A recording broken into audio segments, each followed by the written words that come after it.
Bună seara, doamnelor și domnilor, și bine ne-am găsit la CTV. În această seară vă aducem în prim plan un caz social din Constanța, unei domnișoare de 17 ani bolnavă de cancer.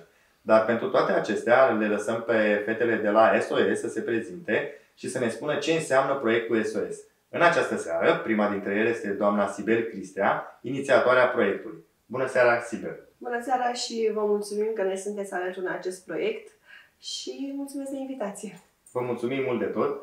Spune-ne, cum a apărut proiectul SOS? Proiectul SOS a apărut din dorința de a face bine și a înfrumuseța, pentru că eu lucrez în domeniul beauty. Eu, cât și colega mea, care este de la început în acest proiect, aveam un serviciu nostru de înfrumusețare la noi în salon, un fel de caritabil, un lucru caritabil, dădeam un serviciu caritabil. Pentru toate doamnele, domnișoarele care au trecut prin această boală urâtă, necruțătoare, cancerul, da, se știe foarte bine că se pierde părul pe timpul tratamentului de chimioterapie. Iar noi veneam cu serviciul nostru, Giulia cu micropigmentarea, eu cu extensiile de gene și plata acestor doamne erau cu un zâmbet. Ulterior ne-am gândit că am putea să facem mult mai mult și am putea să schimbăm mult mai mult înfățișarea doamnelor, pentru că am văzut că ele au fost foarte încântate, sunt foarte încântate și simt pozitiv schimbarea aceasta. Ne aduceți o fericire, da? O clipă de fericire în viața lor. Da, da. Am sunat-o și am zis, hai să facem ceva. Și atunci am creat o echipă, în 2018, de doamne talentate, antreprenori, și ne-am gândit ce are nevoie o doamnă, o domnișoară, să se simtă frumoasă. Păi are nevoie de o rochie frumoasă, de o ținută. Și atunci o aveam pe Aida, care are un magazin de hăinuțe foarte frumoase, de rochii, lucrează cu designeri din România. După aia am adus pe doamna Cojocaru Alexandra, care este un medic și la fel dânsa are și un cabinet unde face tratamente corporale, faciale. Am avut nevoie de o tipă care să se lucreze cu machiajul și atunci am avut-o pe Alesia în proiectul trecut, care le-am frumusețat. Am avut nevoie și marea nevoie de care au doamnele acestea care trec prin această perioadă de păr. Și atunci Iulia ne-a ajutat în acest sens, pentru că Iulia deține un magazin de peruci aici în Constanța și în țară, iar ea s-a oferit să ofere aceste peruci doamnelor din proiectul trecut. Acum, noi în 2018 am reușit să facem o gală foarte mare, am reușit să lucrăm cu 11 doamne care erau în procesul de chimioterapie sau au supraviețuit acestui proces și le-am schimbat înfățișarea. A fost o gală foarte frumoasă aici în Constanța, la Mandala. Chiar vreau să spun că ne-am bucurat enorm. Noi așteptam undeva la 150 de persoane. S-au dovedit a veni în acea seară peste 360. Toate persoanele acestea au donat în scopul doamnelor. A fost un moment extraordinar și acel lucru ne-a făcut să mergem mai departe. Ați prins încredere în proiectul dumneavoastră, astfel că în momentul de față ați ajuns să ajutați o domnișoară de 17 ani, pe nume Cristina. Dar aș vrea să îmi spuneți dumneavoastră exact cu ce o ajutați și cum ați reușit să o ajutați. Da, n-a trebuit să ne mutăm în mediul online. N-am mai putut din cauza vremurilor pe care le traversăm la nivel global. Nu mai putem face acea gală și atunci am trecut proiectul în mediul online. Vom face o singură emisiune cu un singur caz. Vrem proiectul să se deruleze pe un an, deci pe tot anul acesta, și o avem pe Cristina, o tânără domnișoară de 17 ani, din localitatea Ovidiu, da, care a fost absolut ok și normală până la vârsta de 14 ani jumate. În această perioadă de iarnă a ieșit la derdeluș, s-a dat cu saia efectiv cu verișoara și fratele ei, a căzut de pe sanie, s-a lovit la șold, în urma acelei lovituri, la un an diferență, a dezvoltat cancer în zona aceea.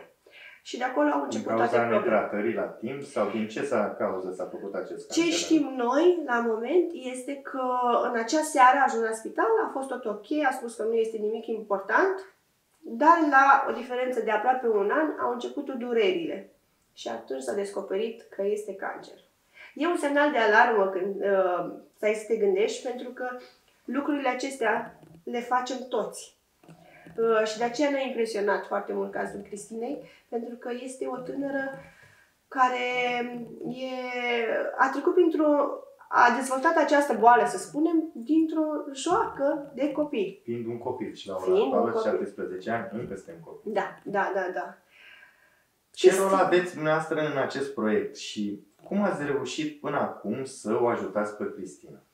Rolul meu în proiectul SOS este de a aduna oameni și a forma o echipă ca să putem face aceste acte de caritate. Ajutoare. Să oferiți acest ajutor și această fericire doamnelor bolnave de cancer. Da. Noi credem și proiectul acesta nu se bazează, noi nu o să le putem face bine, dar le putem înfrumuseța și le putem da o experiență de care orice femeie ar trebui să se bucure că este sau că nu este diagnosticată cu o boală așa. Am strâns acum o echipă foarte frumoasă și vreau să le menționez și pe actualele componente ale SOS. Avem la fel toate serviciile de care o femeie ar trebui să beneficieze.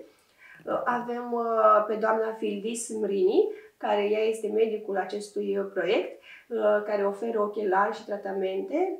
O avem pe Ina, care ea se ocupă acum, are un atelier de creație și va face rochia asta superbă pe care Cristina o să o îmbrace și o să vedeți toți la televizor sau unde vom da noi această emisiune.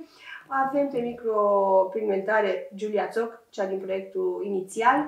O avem și ne bucurăm că ne ajută și Filis Ratif, care este cu make-up și o să facă și vă spun, Cristina este o domnișoară care e foarte încântată, e la vârsta adolescentei. Este și foarte frumoasă, deci am văzut-o noi, bineînțeles și dumneavoastră o să puteți să o vedeți pe monitorul din stânga mea. Ce ne mai poți spune despre ea? Vrem să o ajutăm pentru că este tânără, da? Este bolnavă și noi vrem să intrăm întru totul în această problemă. Mai spune-ne despre ea. Da, vă spuneam că îi place make-up-ul. Noi deja o ajutăm și Filis o ajută i-am dus o masă de machiaj din partea unor sponsori care i-au creat imediat o masă de machiaj profesională. Putem să o ajutăm, familia ei are nevoie de ajutor. Sunt o familie numeroasă, iar noi, pe lângă ce oferim noi și ce încercăm noi să facem, încercăm să strângem lângă noi și sponsori. Până acum ne-au ajutat cu firma Zigzag din Constanța de aici și ne-au adus toate sursele de căldură în casă, pentru că aveau nevoie, nu exista căldură în toată casa. Le-au schimbat boilerul, pentru că nu aveau un boiler care să le furnizeze apă caldă. Avem nevoie să ajutăm familia cu plata facturilor.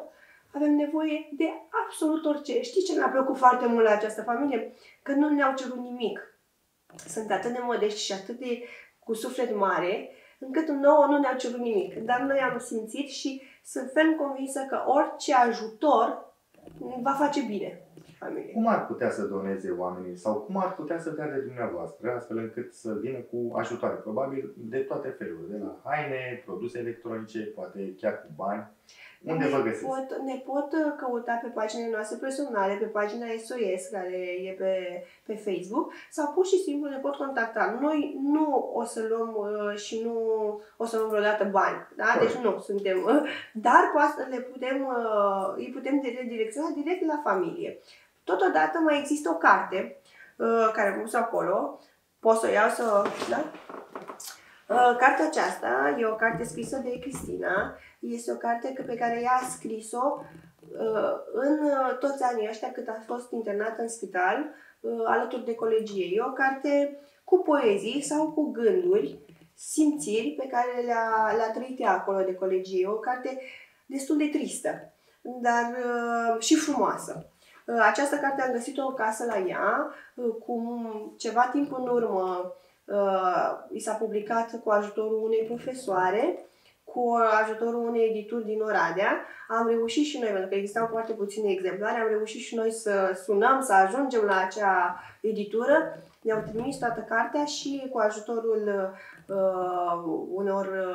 unei tipografii aici din Constanța, ne-au sponsorizat și au refăcut cartea în mod gratuit. De aceea noi vrem acum să o dăm fără preț. Da, fiecare să plătească pe ea cât consideră și toți bănuții să meargă spre Cristina și pentru cheltuielile normale ale familiei. Proiectul SOS se autofinanțează. Noi, toate din acest proiect, ne autofinanțăm noi singure proiectul. Tot ce vine din exterior merge direct spre Cristina sau spre cazurile pe care noi le vom avea în continuare. Deci ca să o ajutăm pe Cristina, mai pe scurt, cumpărăm cartea, da. De fapt o cumpărăm la prețul pe care îl dorim noi, nu ni se impune un preț, dar putem să și donăm sau să luăm contact cu doamnele de la SOS pe paginile lor personale, dar cel mai bine poate pe pagina grupului SOS și acolo ne vom găsi toate detaliile. Sibel, în zi de zi cu zi, cu ce te ocupi? În viața de zi cu zi, sunt mamă, sunt soție, am un business mic în domeniul beauty. Nu e chiar mic așa. Da, mă aștept. Sunteți destul de cunoscută în oraș. Sunt cunoscută, așa vorbește lumea. Eu, sunt tehnicien în extensii de gene. Îmi place foarte mult această meserie. O fac din pasiune. Și să spunem că am ajuns așa cu meseria mea, chiar și peste hotare am reprezentat România și în țările astea foarte puternice în acest domeniu de beauty. Vorbim de Moldova, vorbim de Ucraina, Italia.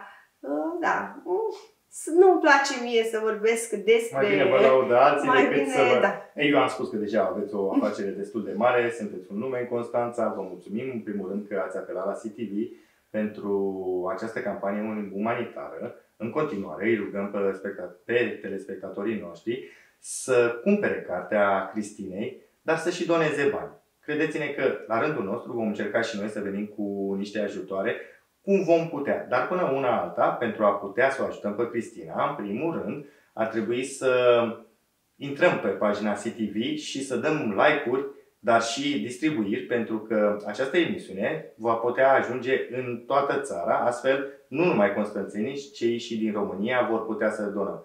Sibel, spune-ne, ce vom vedea în emisiunea pe care o pregătiți voi? Practic, în emisiunea pe care o pregătim, noi veți vedea tot parcursul Cristinei. Noi am început să filmăm în decembrie, ne-am propus să facem asta într-o lună, nu ne-am gândit că emisiunea se bazează foarte mult și de starea cazului nostru, cum e Cristina. A trebuit să oprim tot timpul filmarea. Sperăm ca peste o săptămână să facem și ultima scenă, cea mai frumoasă, zic eu. Veți vedea cum ajungem la Cristina, vom merge la ea acasă, deja am filmat lucrul ăsta, o să o cunoașteți pe Cristina, o să o vedeți înainte. Prin tot procesul prin care trece Cristina, va trece pe la Giulia să-și facă micropigmentare, să-și reconstruiască sprâncenele, va trece și a trecut deja pe la Filis Mirini pentru ochelari, va avea ședințe cu Irina, psihologul proiectului, și un ultimul cadru pe care urmează să-l filmăm va fi îmbrăcată de Ina, creația specială pentru ea, va fi machiată de Filis Rachif și va fi învățată cum să se machieze, că m-am spus că este pasionată de machiaj, va fi aranjată la păr de Cristian Brașoganu, pentru că da, avem și un bărbat în acest proiect și ne bucurăm. Fără bărbat nu o să puteți. Așa este, iar el o va învăța cum să-și aranjeze această perucă și el chiar a căutat o perucă care să imite foarte bine părul pe care ea îl avea înainte și vom termina cadrul frumos la prietena și colaboratoarea noastră și să zicem cea mai frumoasă parte din proiectul ăsta, la Rosa Blue, Mădălina Adina, care deține un mare magazin așa de flori foarte frumoase și acolo vom filma ultima parte, cum le stă doamnelor și domnișoarelor înconjurate de cele mai frumoase flori din Constanța. Asta veți vedea, transformarea de la A la Z. Da. Sibel, îți mulțumim încă o dată că ai apelat alături de noi. Sperăm că vom veni în ajutorul Cristinei. Doamnelor și domnilor, Mâine seară sau următoarea zi vom veni cu un alt membru al campaniei SOS și nu uitați, stați aproape de noi pentru că Cristina are nevoie de ajutor.